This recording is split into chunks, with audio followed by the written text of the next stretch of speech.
Hello बच्चों, आज हम पाठ 5 पढ़ेंगे।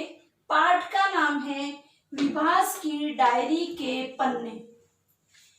ये जो पाठ है वह एक डायरी शैली में लिखा गया है। जैसे डायरी लिखते हैं, दिनांक लगाते हैं, फिर पूरा घटनाक्रम लिखते हैं और फिर जिस दिन वापिस से लिखते हैं तो हम दिनांक लगा के वापिस घटनाक्रम लिखते हैं। उसी शैली में जैसे डायरी लिखते हैं उसी शैली में ये पाठ लिखा गया है।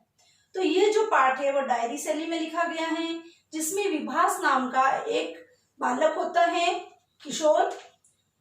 वह विचारवान, विवेकशील और जागरूक है। तो उसके डायरी से 3 पन्ने लिए गए हैं। ये 3 पन्ने विभास की जागरूकता, विवेकपूर्ण सोच की शक्ति को दिखाते हैं, साथ ही समस्याओं के समाधान हेतु युवाओं और किशोरों की सकारात्मक भूमि पर भी प्रकाश डालते हैं।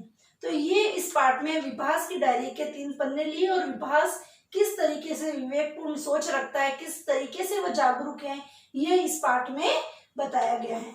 इस पाठ को पढ़ने से पहले हम इसमें आए कठिन शब्दों को अर्थ देखेंगे।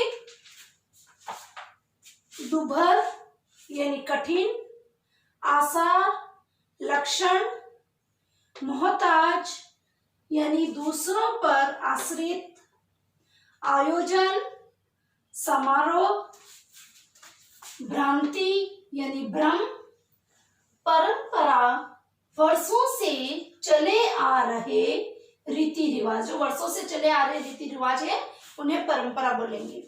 समकक्ष बराबर, दकियानुसी यानी पिछड़े विचारों का होना, विश्लेषण छानबीन करना, जांच करना।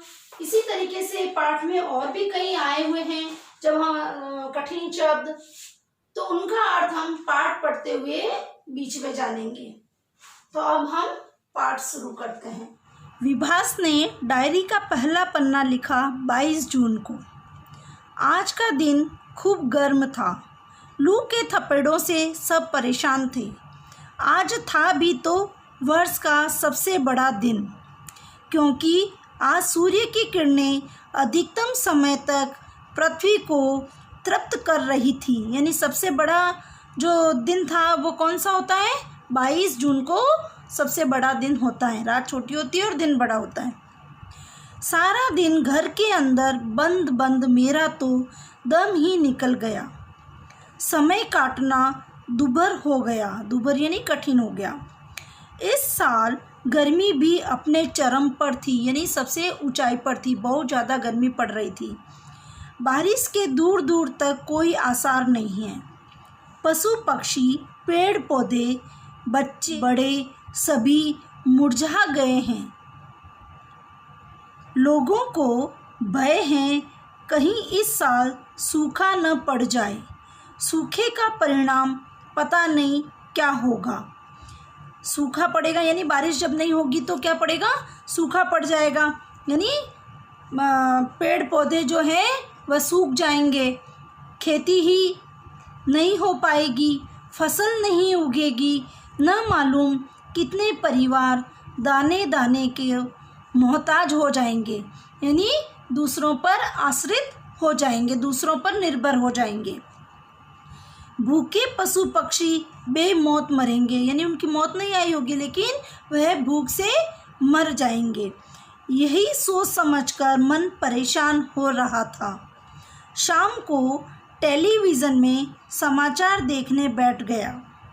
तभी एक समाचार देखा, सूखे से बचने के लिए देश के विभिन्न भागों में हवन का आयोजन।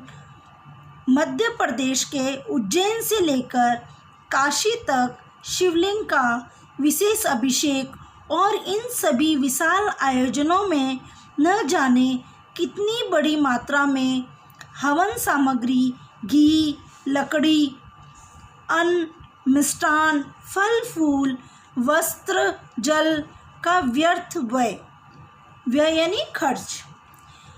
इसी प्रकार अभिषेक के नाम पर भी घी, दूध, दही, शहद, चंदन, अक्षत, रोली का पानी की तरह बहाया जाना। मतलब ये उसने समाचार में देखा। सब कुछ देखकर मन अत्यंत क्षुब्ध हो गया यानी दुखी हो गया। एक और भूखमरी और दाने दाने को तरसते लोग, जल की बूंद के लिए तड़पते पशु पक्षी वनस्पति, और दूसरी ओर अभिषेक के नाम पर दूध दही घी शहद का पानी की तरह बहाया जाना। मन अशांत हो गया यानी परेशान हो गया। एक और अभाव का हाहाकार, अभाव यानी कमी होना किसी चीज़ की, तो दूसरी ओर हवन और अभिषेक के नाम पर मिट्टी में मिलती हुई ढेरों सामग्री, लाखों रुपए की धनराशि का पल भर में सत्यानाश, और फिर भी वैसा का वैसा वातावरण और आकाश। न आते हैं वर्षा के बादल और काले मेघ, बढ़ता जाता है सिर्फ अंधविश्वास का वेग।